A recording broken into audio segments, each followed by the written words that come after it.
Jesus Christ, admonishing them to receive the gift of his Spirit, to lift and nurture the total man as we expectantly await the second coming of our Lord and Savior, Jesus Christ. I command you to be healed, be delivered, be set free. From the beautiful city of Memphis, Tennessee, I'm Evangelist Louise Patterson, and today I have a very special edition for you that we've prepared in lieu of the King 50 celebration. View and be blessed. In light of the Martin Luther King Jr. 50th anniversary celebration, we have prepared this special program highlighting some of the contributions of Bishop G.E. Patterson to the civil rights movement in the 1960s and beyond. We now share them with you. The Word of God states in Jeremiah 3:15, "And I will give you pastors according to mine heart, which shall feed you with knowledge and understanding."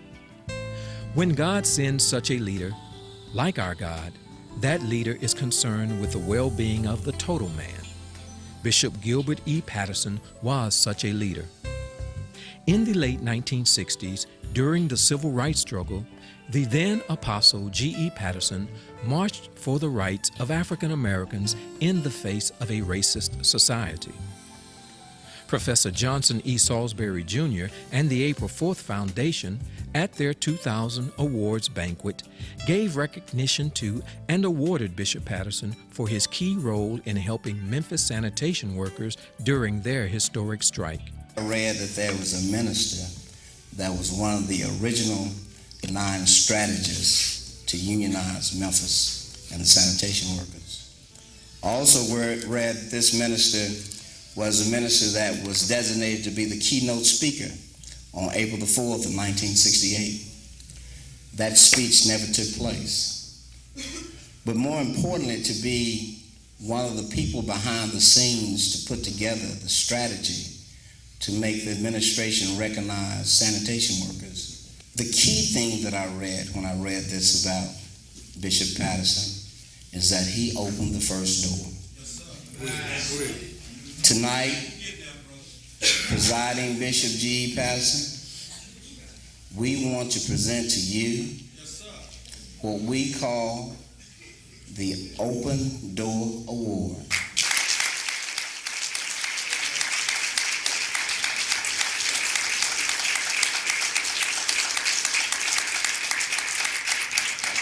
Bishop Patterson recounts moments from that movement while being honored as the Man for the Millennium by the Temple of Deliverance Sunday School Department in 2001. The women in the movement, they got around him and shielded him with their bodies and walked him out the door. The man couldn't have gotten to him without hurting those women, and they weren't going to do that. So they shielded him and got him. That's history there. But I was there with all of that. But when Dr. King came, and I drove a car escorting him from the airport to the march, but I didn't go in the march. I went in the marches before he came, but I didn't march the day Dr. King, because all of the guys who were not involved, they all wanted that line. Right. Marching beside Dr. King. So you weren't there. You weren't even there. Now, where were you sitting when he did his I Have a Dream? At Mason Temple? Yeah. You know where the general board seats are? And then those permanent seats right behind it. Second row, second person, sitting right next to his brother, Lee Allen Spike. Two of us are sitting right on that side. You told me when he did his speech, something in your spirit. This might be his last one. Oh man, we knew it was it. When we heard him, we knew we were hearing him the last time.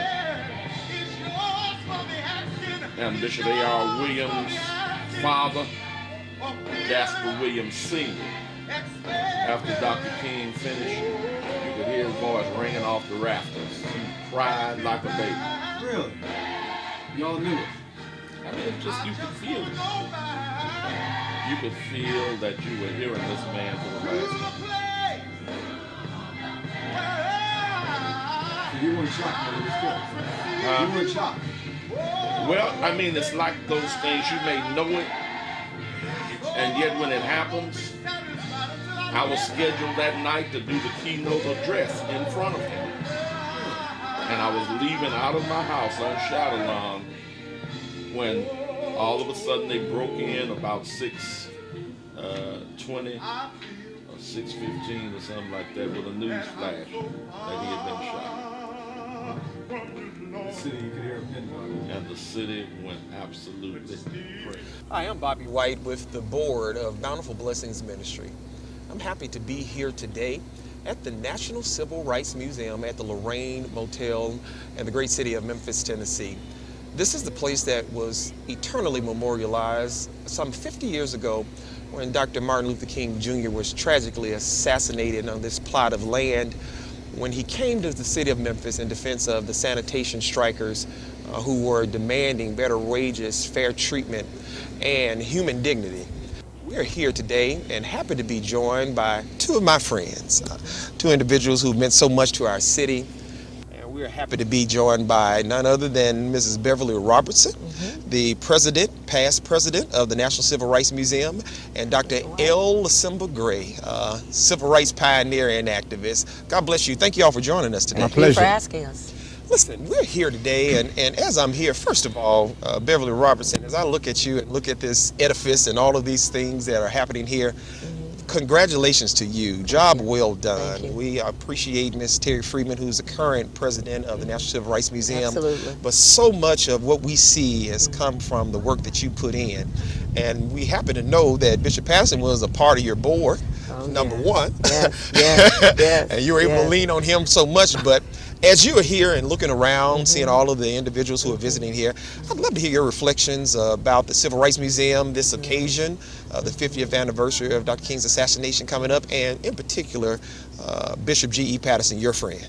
Well, I will tell you that Bishop G.E. Patterson was truly my friend. Not only was he on the board of the National Civil Rights Museum, but he was one of the courageous ministers who stepped out on faith and marched in support of the striking sanitation workers. You know, sometimes it takes a bit more courage to be that person on the front line when others are standing in the shadows and not stepping out. But Bishop Patterson was not that kind of person. And Bishop Patterson had one of the most humble spirits of anyone I have ever known in my life. Amen. When I went to dinner with him, he was always dignified, respectful, and he was like that on the board. Not only did he feel the visceral power of the movement when he marched with the workers, but he was also the kind of guy who promoted the educational foundation of the institution. And here's how he did that.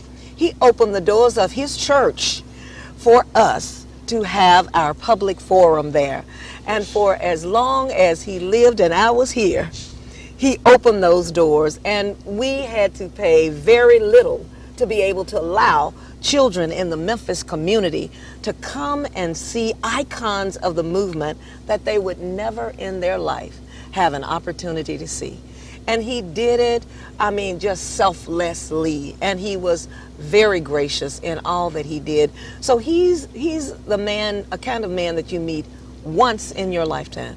You'll never meet another Bishop G.E. Patterson. Amen to that. And what I will say, and Dr. Gray knows this, is while he stepped out, there were a handful of authentic ministers who really supported the sanitation workers and built strategy with them, marched with them, verbally supported them, did not throw a rock and hide their hand. They were out front in the movement. And I know that Dr. Gray knows that history probably better than anybody, because he was and just retired as a great minister in this community for many years. I have the utmost respect for Dr. Gray, because he understands not just the movement, but he understands the power of the people to drive change. Thank you so much.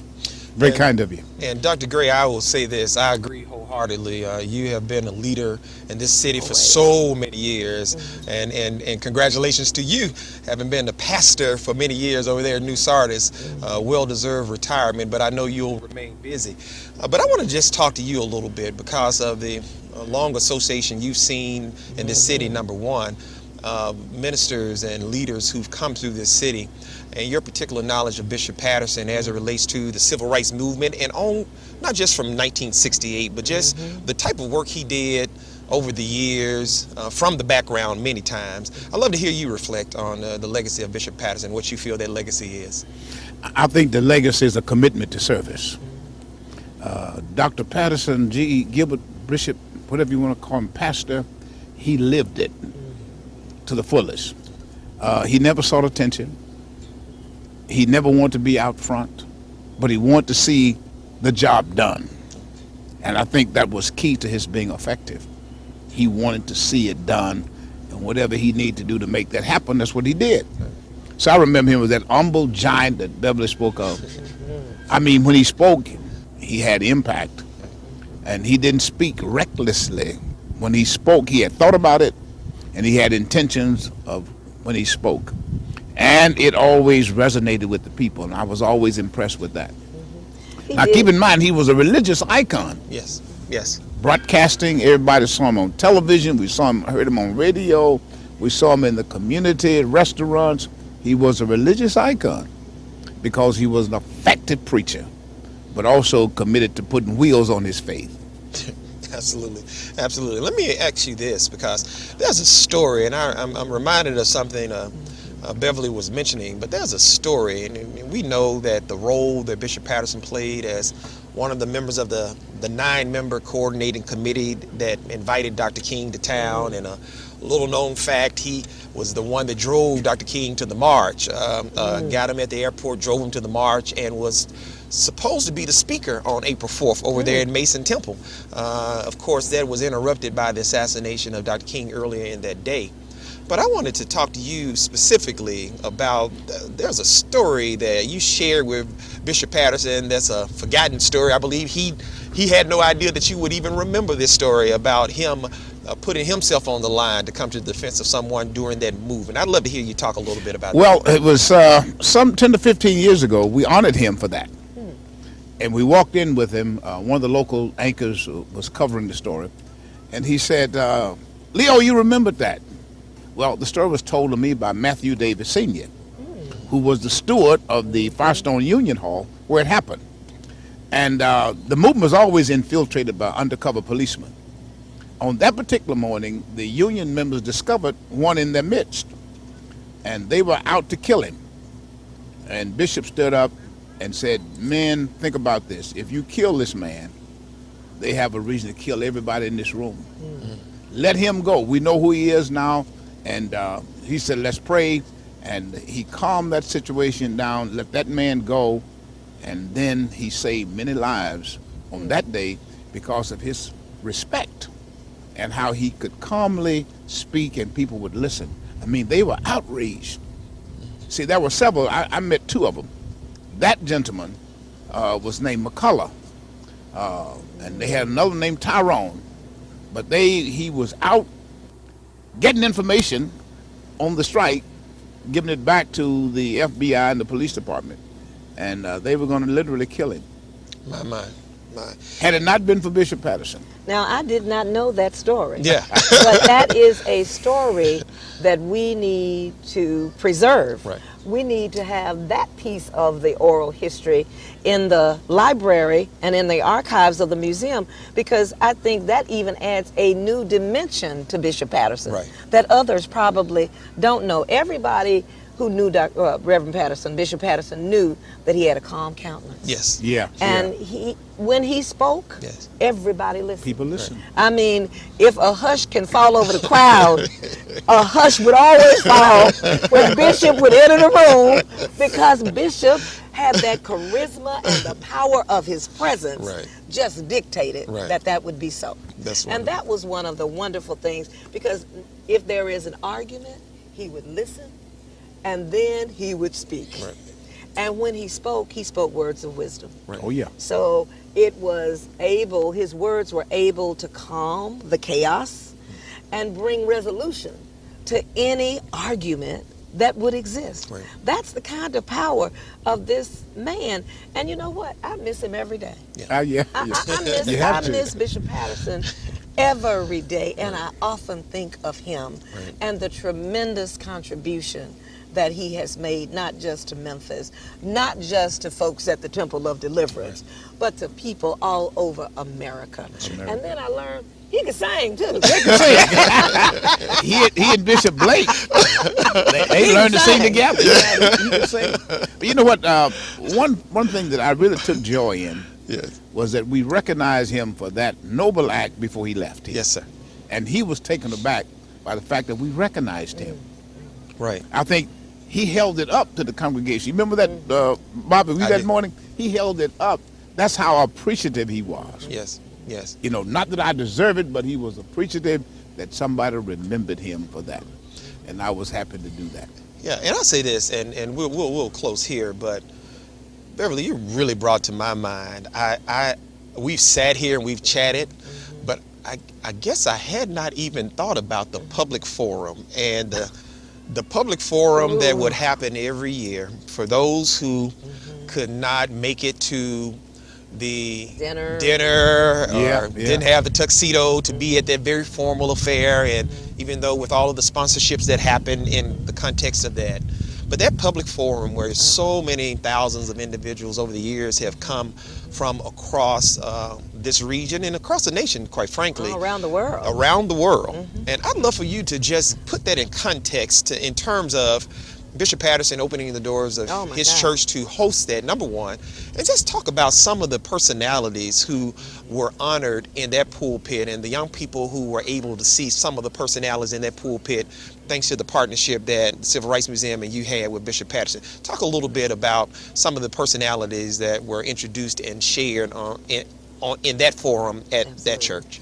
Well, first of all, let me say that Bishop Patterson had great generosity. Right.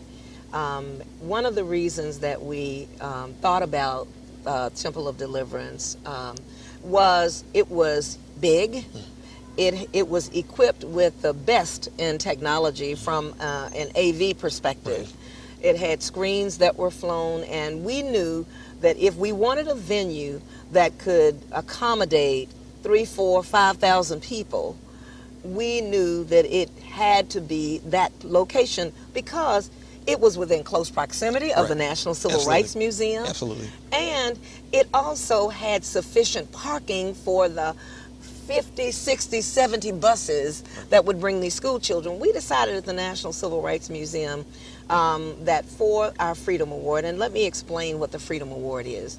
The Freedom Award was an award given to individuals whose life's work was dedicated to the struggle for civil and human rights. And they came not only from America, but they came from countries around the world. Absolutely. And when we had our initial conversation with Bishop Patterson, he listened to me and he said to me, of course, we will open our doors for this particular event. The thing that was most significant is that we felt here at the museum that it was our reasonable service to this community to offer a free event for all our school children. Remember, Memphis was at that time probably about 55% African American and poor. So these young people would not have, they couldn't go beyond their neighborhood almost. None less to go to South Africa, go to Germany, or go to, Paris or London to be able to meet these people. They couldn't go to DC because they didn't have the capacity to be able to do it. So when we brought them in, we thought very seriously that we needed this particular place, and Bishop Patterson did it. And so the children came, the buses came. Absolutely. We hosted folks like Desmond Tutu. We hosted Marion Wright Edelman, Rosa Parks, Maya Angelou, Bono, and Magic Johnson, and Nelson Mandela. Yes. Can I say one of the proudest moments of my life and one of the proudest moments for Memphis as a community. Right. We would never be able to attract somebody like that, but more importantly, those children Absolutely. would never have had an opportunity. Let me say this, Barbie. That was a stroke of genius and sensitivity Yeah. on her part Absolutely. Well, to do that. you know, it was, well, I don't even know how I got it. You did. You made it happen. But Bishop Patterson, in spite of all the folks who were of national note and celebrity and global fame, humanitarians, he never was goo-goo gaga after. no. He never asked them for an autograph like most of us would have. Brought our paper and asked for an autograph. He never did it. He never wanted a picture. Yeah. You know, but he was That's it. always gracious. Right. Oh, He yeah. was never arrogant. And he would always get up, and I would always ask him to do the invocation and the benediction. And he stayed through. You know, some people are very important, so they can only stay a few minutes. Right. But Bishop Patterson Right. stayed, and he listened. Right. And he watched the faces of those young people as those light bulbs would come on and go off. So he did a tremendous service to the Memphis community. I know for more than 10 years. I was here 17 years, but I will tell you, he did a tremendous service to this community, and it's a debt we will never be able to repay. That's beautiful. That's beautiful. Dr. Gray, just any last words? I appreciate so much being here with you all, but just any last words from you, Dr. Gray? Yeah, the last thing I'd like to say is that I had always looked up to Bishop Patterson. I mean, advice would come. Bill Atkins was sharing with him one evening about his new church, his new assignment. And so he said, Bill, you'll be all right as long as it's Little John. That's the official name of the church. He said, but be careful if it ever becomes Big John Baptist Church. Tremendous advice. But when he passed, we went down to the temple to see his remains. I was not prepared Me either. to look down on him. Me either. And I never will forget that. I quickly turned and tried to get out of the temple before I began to cry. But Yeah. I was not prepared to see him horizontally when we had always seen him stand as a man. Yeah. Something goes through me right now. Yeah. I mean, just chills go through me when you talk. Never about could be him. prepared for that. I will never meet another person like him. And I don't know if people who have never met him understand Right. what we're talking Right. about. Exactly. Right. Exactly. But hopefully, vicariously through what we've said, our words, they can sense the power and the presence of Bishop G.E. Patterson. Beautiful. And Mrs. Patterson renders a tremendous service Oh my goodness. by continuing the broadcast. Absolutely. I mean, a tremendous service. Absolutely. And it takes courage for her because each time she has to relive the fact Yes. Yes. that he's no longer with her physically, but Right. spiritually, he's there. We're indebted to Mrs. Patterson. We are. Thank you, Sister Lou. Sister Lou. Thank you, Sister Lou, for all that you are doing to continue the teachings That's right. of Bishop G.E. Patterson. Absolutely. It is most important. Absolutely. Well, thank you all so much for joining us. This has been refreshing being here with you all and just talking about the legacy and the ongoing legacy of Bishop G.E. Patterson. And we thank God for Evangelist Louise Patterson for Yes, we continuing do. that legacy. Absolutely. Thank you all very much for joining us here at the National Civil Rights Museum. I'm Bobby White on behalf of Bountiful Blessings Ministry. God bless you. Here in Memphis, I know there were many folks like Billy Cowles, Reverend Samuel Billy Cowles, and others, James Lawson, who was a friend of Dr. King. Right. But I also know that many people don't know about the role that Bishop G.E. Patterson played. I'd love to hear you talk about Bishop G.E. Patterson and even your personal relationship with him. Well, Bishop G. Patterson was my bishop. Well, at that time, he wasn't a bishop, but it was Ella Gibbet Earl Patterson. And he played a great role because not only did he contribute to help support us, but he also marched with us. A lot of people don't know that. Many days that he came down, and he's not even in the picture.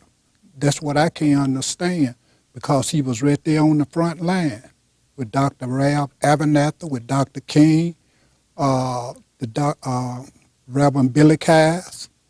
All of those guys I still see that's in the picture, but Bishop G. Patterson, he wasn't nowhere in that picture, but he did march. We seen him march. Great.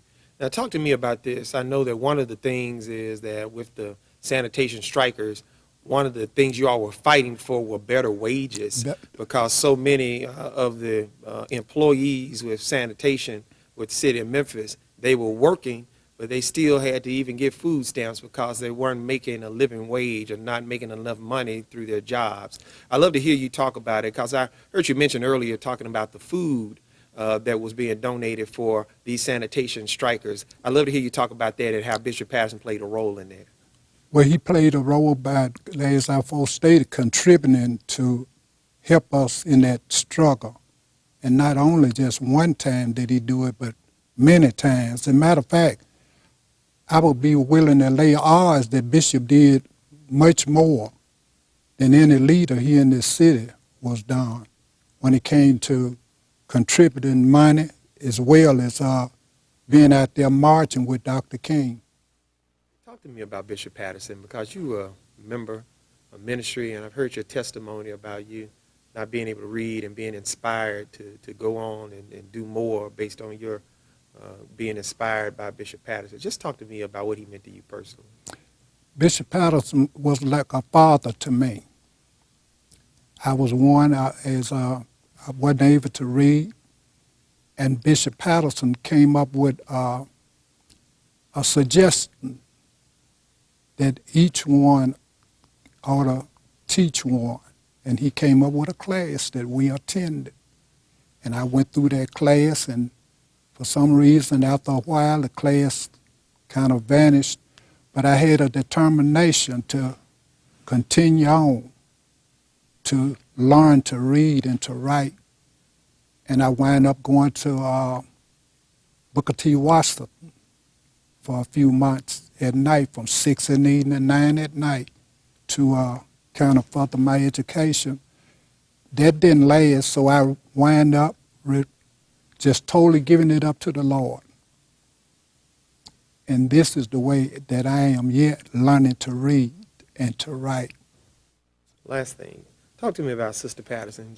One thing she's been doing is continuing the ministry of Bishop Patterson. Just tell me about your feelings on Sister Louise Patterson. I take my hat off to her. I take my hat off to her because she has stepped in his shoes. And I tell any woman she's once, twice, 3 times a lady, because I mean, she's a strong woman, and she ain't just hung up on materialistic, but she's a woman of compassion, and that's what I love about her. Matter of fact, one of my friends, lady that told me just a few days ago that her and Sister Patterson, she really a friend of my wife, but we all a friend. And she says that Sister Patterson didn't really know her that well, but she just wrapped her arms around and made her feel, welcome. So I just take my hat off to her. She's just a great lady. Those are just a few examples of the stature of God's servant, Bishop G.E. Patterson.